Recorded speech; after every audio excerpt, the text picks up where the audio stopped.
Halo semuanya, apa kabarnya? Semoga teman-teman semua di dalam keadaan sehat, dilancarkan pekerjaan maupun usahanya ya teman-teman. Ya, pada video kali ini saya mau mengajak teman-teman menyaksikan bagaimana Bung Deddy Sitorus mampu membuat Bung Pige ini sampai terlihat panik gitu ekspresinya ya teman-teman, sampai grogi gitu teman-teman. Karena Bung Deddy Sitorus sangat keras menghantam Bung Pige ya, karena meremehkan Bu Megawati gitu ya teman-teman, dibilang tidak pengalaman, tidak punya legal standing sebagai sahabat pengadilan gitu ya teman-teman. Nah, ini sangat seru nih teman-teman. Bagaimana videonya? Coba kita simak dulu bareng-bareng. Dari belasan ribu kasus yang saya tangani di Komnas HAM selama 5 tahun, saya pakai aja 50 amicus curiae yang saya tanda tangani.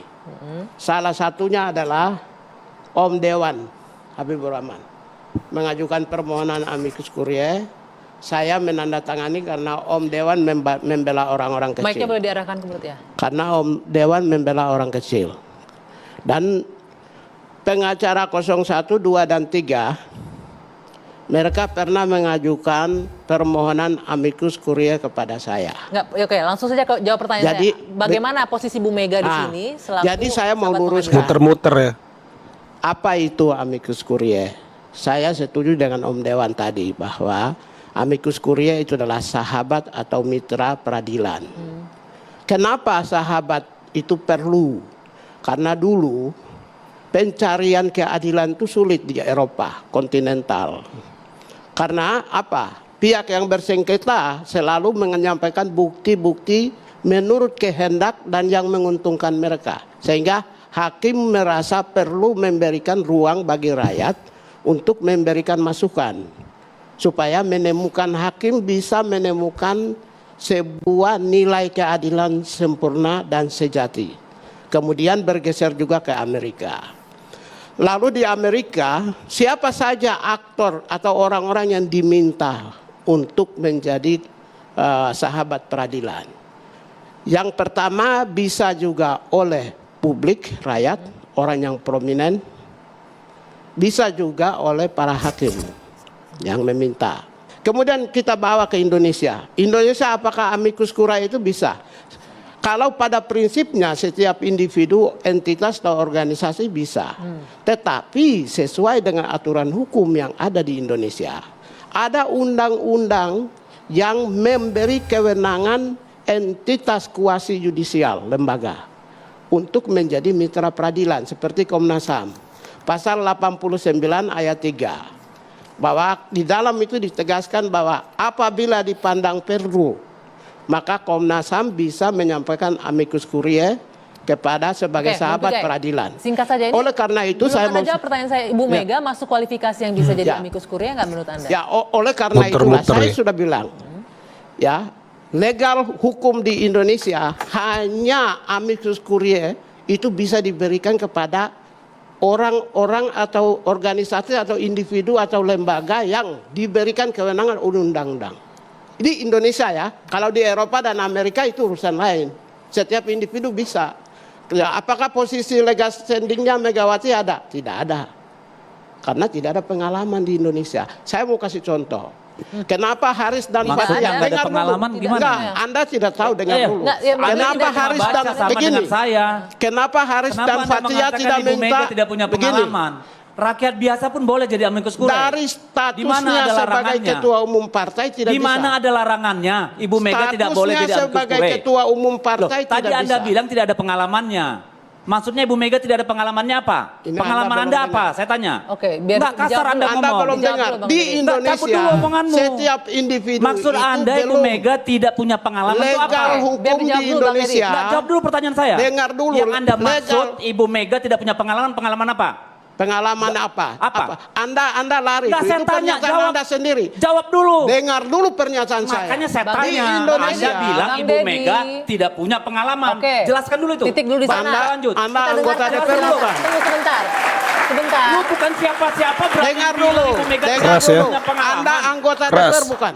Loh, saya jawab dulu pertanyaan saya. Be wise, Anda okay? bilang ya, Begini, be saya wise. justru Anda harus wise. Ini nggak Anda bisa Anda berani dijawab. menuduh Nah, ini perlu. seorang presiden, Bapak-bapak. Begini. Presiden Republik Indonesia kelima Ketua umum Indonesia, partai tidak punya individu- pengalaman. Oke. Anda jelaskan dulu itu. Bang Deddy, Enggak, saya nggak mau Iya. terusin. Dengan Sebelum dia Keras jawab ya. itu. Oke, nanti jeda Jawab dulu. dulu. Kita jeda dulu sebentar. Kita akan Jawab dulu. lanjutkan. Usai jeda, saat lagi tetap bersama. Nggak bisa diasumsikan. Itu dibuktikan gitu loh. Karena ini sengketa.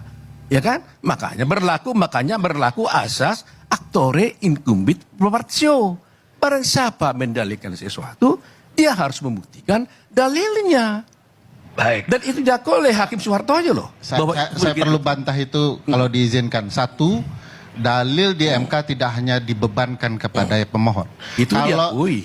Udah itu diakui oleh Pak Soehartojo. Silahkan baca buku Ya. hukum acara MK yang diterbitkan MK sendiri Pak Soehartojo berkata, di mana-mana pun itu diakui sama. itu, tetapi bukan berarti juga tidak dibebankan Ya kalau kepada yang diakui lain. ya sudah. Iya. Makanya kan. Tidak soal. Nah, saya mau mengatakan bukan meremehkan beliau-beliau yang mengkaji di luar non hukum tata negara. Saya meragukan logikanya tidak dipakai dengan benar di ruang itu karena membela sesuatu. Misalnya kalau pakai logika Prof yang cerdas di ice cold itu, bahwa ada rasionalitas soal jumlah air yang diminum dan yang tertinggal. Rasionalitas yang sama juganya harus terjadi di dalam pembuktian gentong babi. Tapi kami harus buktikan. Nah, iya, dengan itu, jelas. makanya saya bilang, Prof, Anda kan pembuktian hanya- di MK enggak. itu tidak hanya peristiwa, tetapi juga kebijakan dan tindakan, Prof. Iya, Anda bisa. Kebijakan itu Kalau tidak kebijakan itu kan asumsi Anda. tidak asumsi, Prof. Harus Anda kebijakan buktikan itu dengan terjadi. peristiwa konkret. Kebijakan itu terjadi. Masa ada pelanggaran dengan peralihan- asumsi? Ada peralihan kebijakan Coba, keuangan saya mau tanya. insentif Kalau negara. pelanggaran langsung Anda teori enggak? Kebijakan apa? Enggak, saya tidak bisa. Kalau pelanggaran, ini kan saya TSN. bicara kebijakan sebagai sebuah pelanggaran. Ini kebijakan mana bisa dibilang pelanggaran? Itu berarti Bang, sama Bang logika Karni, kita yang kasih salah. kesempatan kepada saya Kalau 5 menit. kebijakan Itu ini loh, kan kayak polisi. 3 menit. Ya, yang kan? salah. Polisi itu ukurannya Kebijakan melanggarnya siapa? Mana bisa dianggap sewenang-wenang, mencabur adukan kewenangan dan bukan kewenangan. Ya, sekarang Bukan kewenangan presiden. pelanggaran seperti mengalihkan umpamanya anggaran untuk kepentingan rakyat menjadi kepentingan pemilu, Prof. Anda Iya. bilang bansos. Kan pelanggaran. Kalau saya bilang Konkretnya tidak hanya mana? bansos. Konkretnya mana? Ada peralihan dan Kalau kita penumpukan dengan bantuan asumsi, anggaran. Ini saya buktikan. Hanya dengan Prof, kebanyakan dengarkan susah. sebentar. Dan Saya kontong babi, membuktikan. saya nggak takut teori kontong babi Anda ya. Betul. Itu tidak berlaku untuk pilpres. Itu di Amerika juga hanya untuk senator. Sekarang gini, Wah. kalau itu berlaku Prof kurang kontong babi. membaca bahwa Oh, enggak. Sekarang gini. Sebentar. Saya berbeda jelaskan dengan ya. pork barrel politik.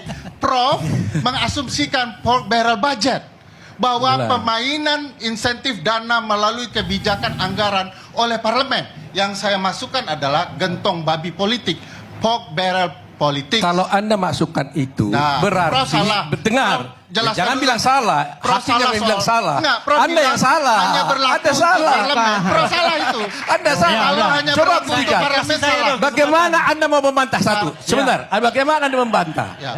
Bahwa kebijakan bansos ini, Yes. kebijakan bansos ini disetujui oleh DPR. Ya. Di sana ada Nah, PDIP. Prof masih bicara. Ada di sana Prof, juga PKS. Prof masih bicara Ada semuanya. pork barrel budget. Bagaimana? Anggaran gentong babi yang saya masukkan ada politik gentong babi. Tidak tadi- sana ceritanya. Makanya bagi saya Prof mengemukakan Jangan fakta bikin yang dua menguntungkan tafsir tentang Prof, gentong tapi babi tidak itu ada menguntungkan politik publik. gentong babi Oh, tidak. dengan budget gentong Prof babi. bisa Ada bisa-bisahkan. Prof, enggak. Prof, barel politik itu adalah payung besarnya. Salah satu contohnya Ya, sudah. adalah Ini anggaran sudah gentong bergeser babi. basis Oh, teorinya tidak. dia. Tidak, Prof Memang tidak gini. menjawab soal kebenaran. Memang Prof lari. Bang Karni. Ya, jadi kalau setahu saya Pak Otto ini adalah pakar hukum pidana ya, kalau saya tidak salah. Kalau Bung Ferry ini memang dia pengajar hukum tata negara, gitu ya teman-teman. Jadi udah prof ya, saya baru tahu juga. Berarti Pak Otto ini sudah profesor.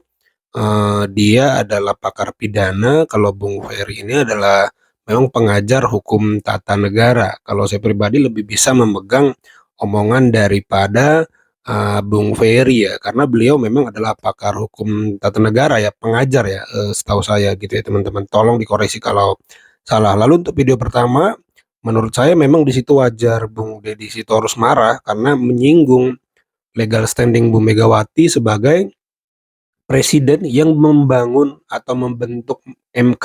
Bahkan katanya Bu Mega lah yang menandatanganinya gitu ya teman-teman. Di era Bu Mega itu berdiri MK, KPK gitu ya teman-teman. Jadi wajar kalau Bung Deddy Sitorus marah karena Bung Pigay terlihat sangat menyepelekan kompetensi Ibu Megawati gitu ya teman-teman, menyepelekan kompetensi Ibu Megawati. Jadi saya pikir adalah wajar Bung Deddy Sitorus langsung menyerang balik Bung Pigay dalam acara debat itu ya teman-teman. Jadi saya pikir itu kondisinya ya teman-teman. Ya, kalau menurut teman-teman sendiri bagaimana nih untuk video yang sudah kita simak bersama?